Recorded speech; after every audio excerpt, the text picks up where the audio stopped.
Donc là, Marie-Hélène m'a demandé d'intervenir sur le kérigme. Je me suis appuyé sur ses conseils, sur le texte que vous avez. Donc c'est le numéro 164 de la joie de l'Évangile. Et les deuxième et troisième, si je ne me trompe pas, deuxième et troisième paragraphes sont tirés du directoire pour la catéchèse. Voilà. Donc la première partie, c'est cité aussi dans le directoire pour la catéchèse. Voilà. Ce texte-là, donc, est travaillé. Je vais le travailler avec deux répondants, en quelque sorte, par rapport à ce texte. Le premier, c'est Christophe Rambaud. C'est pas Rambaud, c'est Rambaud. Voilà. Qui a beaucoup aidé la catéchèse par la parole pour élaborer son module sur Saint Paul, et qui donc travaille sur Saint Paul et sur la question du kérigme depuis quelques années, et lui-même s'appuyait, donc je me suis aussi appuyé, sur une autre exhortation. Donc, vous savez que la joie de l'Évangile, c'est l'exhortation qui a suivi le synode sur la nouvelle évangélisation. Monseigneur Carré était secrétaire, le pape Benoît XVI a rendu sa charge juste après le synode sur la nouvelle évangélisation, et c'est le pape François qui a fait l'exhortation liée, qui est la joie de l'Évangile. Il y a mis sa patte aussi. Hein. C'est pas étonnant pour le pape François de mettre sa patte, c'est pas que du Benoît XVI. Et ensuite, par contre, le synode sur la parole de Dieu avait donné lieu à une exhortation en 2010, qui est vraiment la patte du pape Benoît XVI. Et Christophe Rambaud, en travaillant sur ces textes sur le kérigme, s'appuie aussi sur la parole de Dieu, qui est donc l'exhortation de 2010, qui a suivi le synode sur la parole de Dieu. Donc je vous ferai des citations aussi de ce texte, de ce beau texte sur la parole de Dieu de Benoît XVI. Voilà, si on regarde donc, on est en 2013, donc vous voyez qu'il y a 10 ans qui sont passés. Ce texte, donc, dans la joie de l'Évangile, nous avons redécouvert que dans la catéchèse aussi, la première annonce, ou kérigme, a un rôle fondamental qui doit être au centre de l'activité évangélisatrice et de tout objectif de renouveau ecclésial. Le kérigme est trinitaire. C'est le feu de l'esprit qui se donne sous forme de langue et nous fait croire en Jésus-Christ, qui par sa mort et sa résurrection nous révèle et nous communique l'infinie miséricorde du Père. Voilà un des kérigmes. Mais vous savez qu'il y a de multiples manières d'exprimer le kérigme. On verra on travaillera beaucoup sur 1 Corinthiens 15, je crois, qui est un kérigme très fort de Saint Paul. Voilà un kérigme tel qu'il est présenté dans l'exhortation la joie de l'Évangile. Et en particulier, le pape insiste donc sur « c'est le feu de l'esprit qui se donne sous forme de langue ». Donc, il y a un premier temps qui est celui de l'Esprit Saint.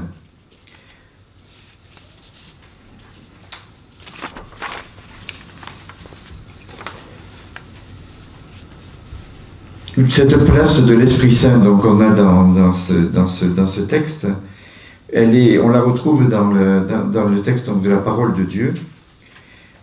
Alors que sa mission s'achève, suivant le récit de l'évangéliste Jean, c'est Jésus lui-même qui met clairement en relation le don de sa vie avec l'envoi de l'Esprit aux siens. Ensuite, Jésus ressuscité, portant dans sa chair les signes de sa passion, répand l'Esprit, rendant les siens participants de sa propre mission. Ce sera alors l'Esprit Saint qui enseignera toutes choses aux disciples et qui leur rappellera tout ce que le Christ a dit. Donc cette nécessité qu'il y a de la place de l'Esprit lorsque l'on est dans le cadre de l'annonce, que l'on soit dans la position de celui qui va écrire finalement les textes sacrés, que ce soit les évangiles, ou que ce soit le témoin, comme Saint Paul dans ses lettres, ou que ce soit nous-mêmes, en tant que témoins aussi de ce kérigme, dans cette proclamation qui est la nôtre, comme disait l'archevêque tout à l'heure, il y a nécessité de se laisser inspirer par l'Esprit. Si l'Esprit n'est pas là, notre témoignage, notre proclamation ne pourra pas aboutir. Donc l'importance de cet Esprit, et vous voyez que dans le texte de la parole de Dieu, donc de l'exhortation à la parole de Dieu, il est bien dit que c'est à partir de sa mort et dans sa résurrection que Jésus va nous donner son esprit, cet esprit qui nous permet à notre tour de devenir témoins. Donc si on veut fonder notre catéchèse sur le kérigme, ça nécessitera obligatoirement l'appel de l'esprit et la demande de la présence de l'Esprit Saint. Donc le feu de l'esprit qui se donne sous forme de langue et nous fait croire en Jésus-Christ. C'est donc dans Jésus-Christ qui par sa mort et sa résurrection. Jésus-Christ, quelle est la place donc de Jésus-Christ dans le kérigme? Si on regarde bien donc, et c'est pour ça que l'esprit est nécessaire pour nous, c'est que l'esprit à ce moment-là est à la fois l'annonce, celui qui annonce, et celui qui est le contenu même du kérigme. C'est ces deux dimensions qui sont importantes. Et à ce moment-là, la parole donc, qui va être exprimée dans le cadre du kérigme ne s'exprime plus ici d'abord, je cite là le texte de la parole de Dieu, ne s'exprime plus ici d'abord à travers un discours fait de concepts ou de règles. Ici, nous sommes mis face à la personne même de Jésus, son histoire unique et singulière, et la parole définitive que Dieu dit à l'humanité. D'où l'on comprend pourquoi, à l'origine du fait d'être chrétien, il n'y a pas une décision éthique ou une grande idée, mais la rencontre avec un événement, avec une personne qui donne à la vie un nouvel horizon et par là son orientation décisive. À l'origine du fait d'être chrétien, il n'y a pas une décision éthique, c'est pas d'abord il faut faire ceci ou il faut faire cela, mais c'est une décision, et c'est pas une grande idée non plus, et la catéchèse ça doit pas être nous présentons des idées, mais nous présentons un événement, une rencontre.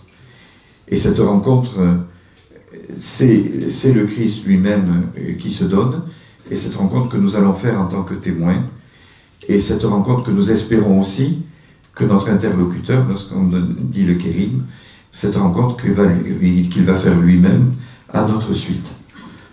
Et si on regarde pour saint Paul ce qu'il en est, il va y avoir donc Jésus-Christ, qui est celui qui annonce et qui est le contenu même de l'annonce. Il y a Paul l'apôtre qui vit cet événement et qui en témoigne, et il y a ensuite la communauté qui est l'interlocutrice de l'apôtre et qui va recevoir ce message-là. Et nous sommes dans le même positionnement en quelque sorte. Il y a le Christ, toujours contenu et qui est de l'annonce et annonce et annonce elle-même. Il y a nous en tant que témoins recevant cette annonce, et il y a nos interlocuteurs, ceux à qui nous voulons transmettre cette parole qui nous est offerte, cette parole qui est vie et qui donne à la vie un nouvel horizon et par là une orientation décisive. Donc ça veut dire que la vie aussi bien de l'apôtre comme la vie du lecteur est touchée par cela. Et c'est ce qu'on a dans ce texte, donc ensuite. Donc si nous poursuivons la lecture, dans le kérigme, le sujet qui agit est le Seigneur Jésus, donc premier stade, et le Seigneur Jésus, qui se manifeste dans le témoignage de celui qui l'annonce.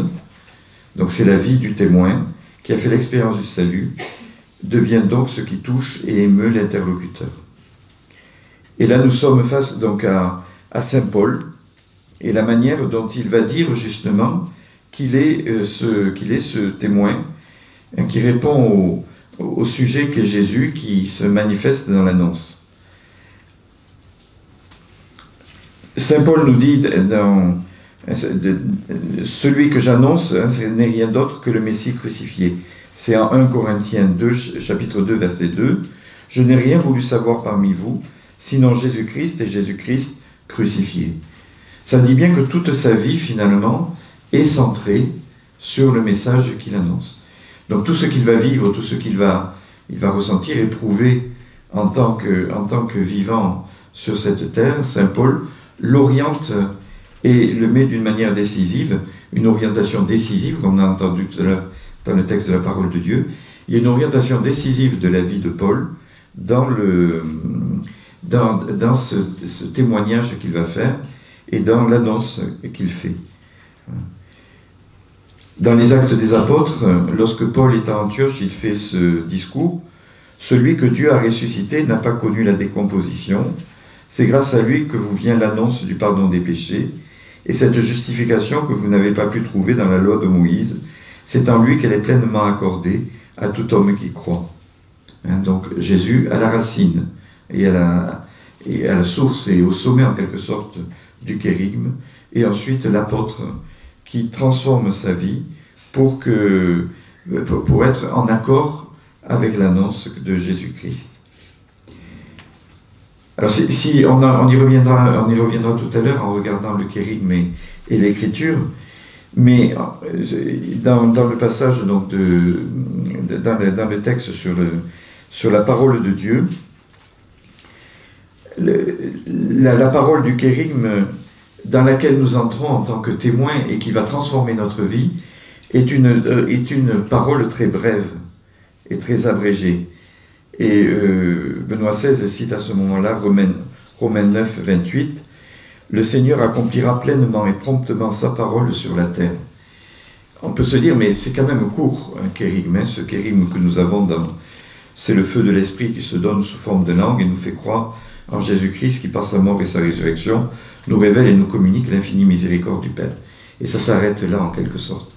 Mais pour que nous entrions dans le témoignage, il va y avoir à partir de cette formule brève et abrégée, qui est finalement l'action de Dieu qui, comme en urgence, il faut sauver cette humanité, et en urgence, je suis dans l'action, et bien en même temps, il va y avoir tout un discours qui va se mettre en place, et un récit qui va s'établir. C'est ce récit qui permet ensuite aux témoins d'être positionnés. Et ce récit, nous l'avons en particulier, nous le retrouvons, ce récit.